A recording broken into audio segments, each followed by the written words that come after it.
Let's bring Redskin Purist up here because he's another person that's dedicated his life to helping out the youth and making a difference and having that positive attitude and making a difference with the youth.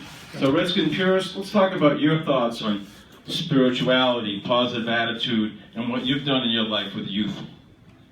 Well, I put in over 35 years in the system, and I can honestly say the first 16, I wouldn't say it was a waste, but when I got into the alternative high school division, I was with kids that were at the end. In other words, if they really messed up, it was the streets.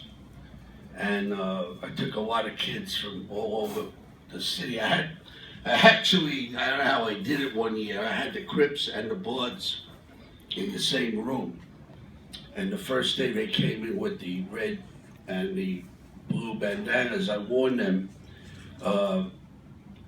I have my own gang here.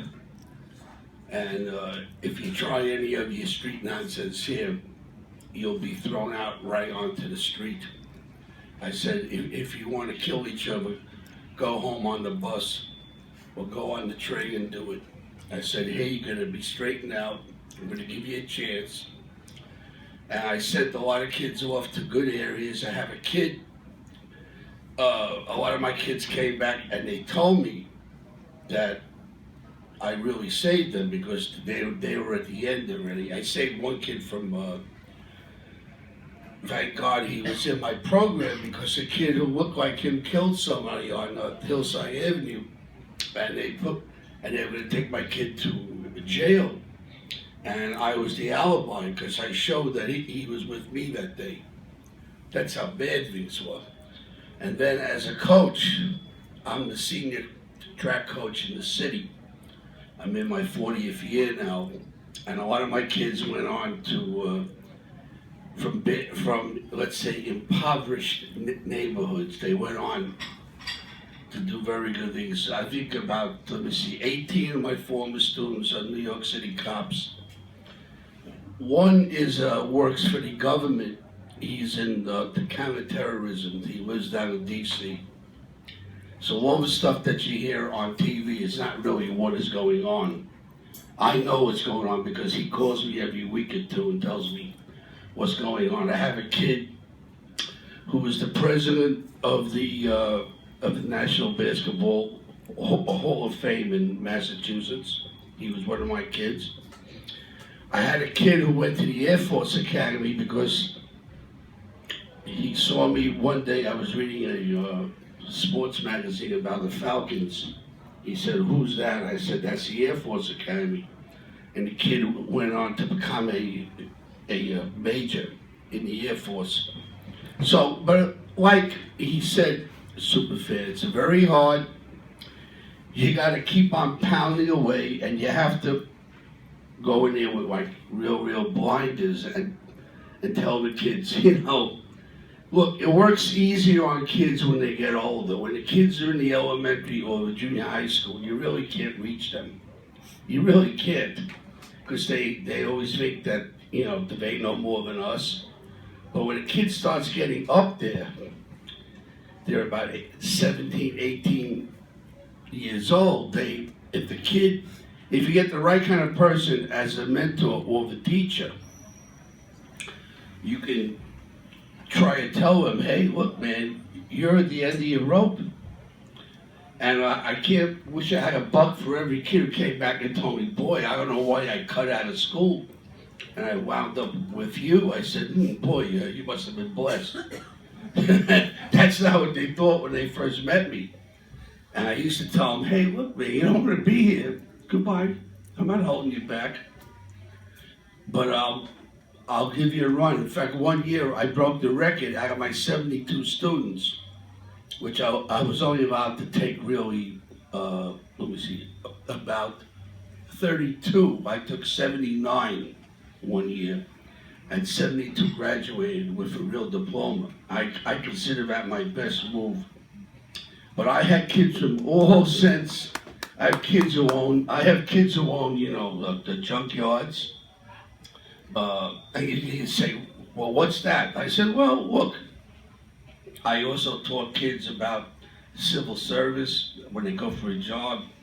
How many people really have, a pension or different types of things that they need to go on in their life, benefits and stuff. But that's why, as Superfan said, on April 29th, we celebrate by having this type of big party.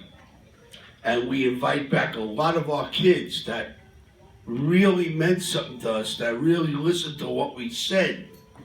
And we enjoy being with them. It's not that, it's just a party. It's a celebration party.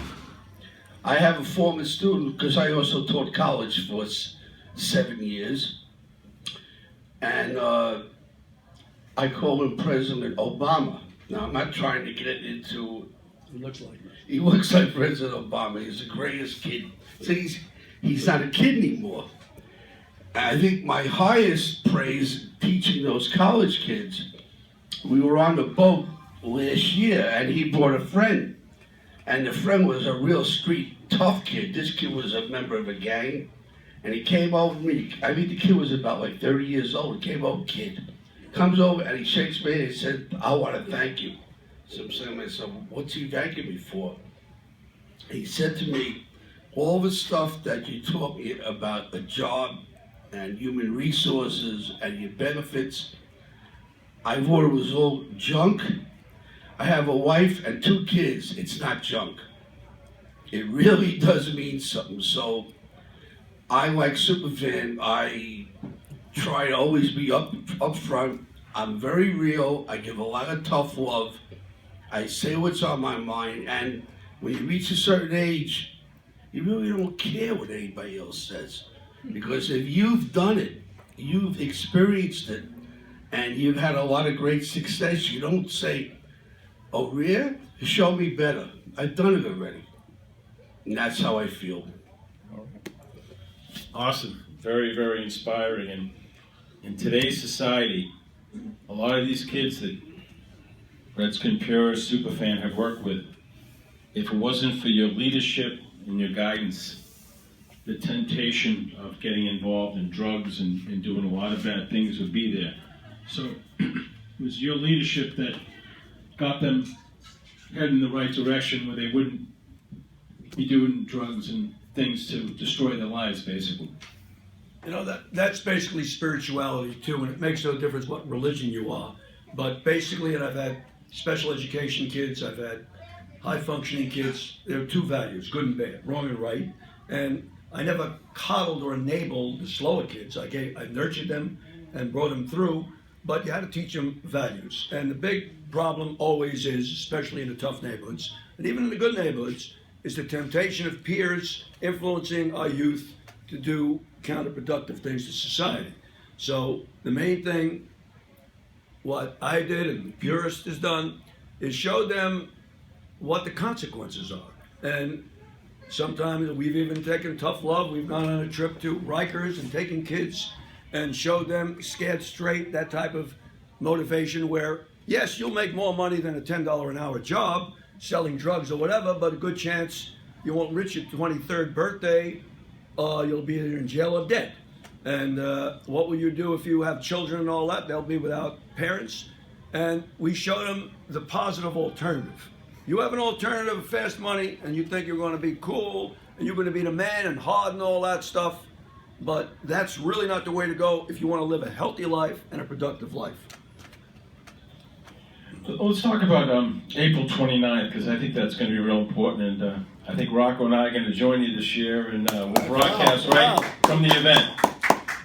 Okay, this year we're going back to our roots. We started this party many years ago. I lived in a building called Fairview Apartments, apartment C404, but the party's not there. It is actually in the rec room, which is now a restaurant, and we still have contacts there, and they're going to do us a special favor and rent it out because we do a boat ride, but we just couldn't get a boat that's easy for our ex-students' public transportation this year. It's in Sheepshead Bay, which is not good for parking and everything else. So we're going to do it a different way, what we used to do, and the prices will be cheaper. Last year, I mean, we only charge, we never make any money. We give a lot of poor kids freebies and all of that, and we're just out to keep the tradition alive. And this year, we're going to give out a lot of scholarships again. And I know you've been very helpful in publicizing our event. And people that, again, unfortunately, have had bad luck in their life, physical problems, disabilities, loss of jobs, the economy and all of that. And we're going to try to make this better, the best one ever. Every year we say it's the last one, but by popular choice, we just keep coming back. It's like The Godfather. Every time I try to get out, they keep pulling me back. And it's a great thing to do.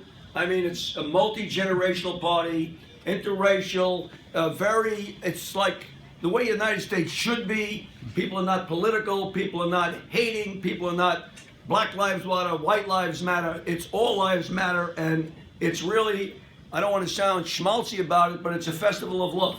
It really is, and it's, I know what my brother here, Halftime Howie, does with everybody as far as against drug abuse, suicide, disabilities, Hurricane Sandy. It's this same type of genre of helping people and feeling good like you won the lottery, even though it's not money, but from within. That's great. You guys are awesome. And we're going to be there April 29th Wow. to film it.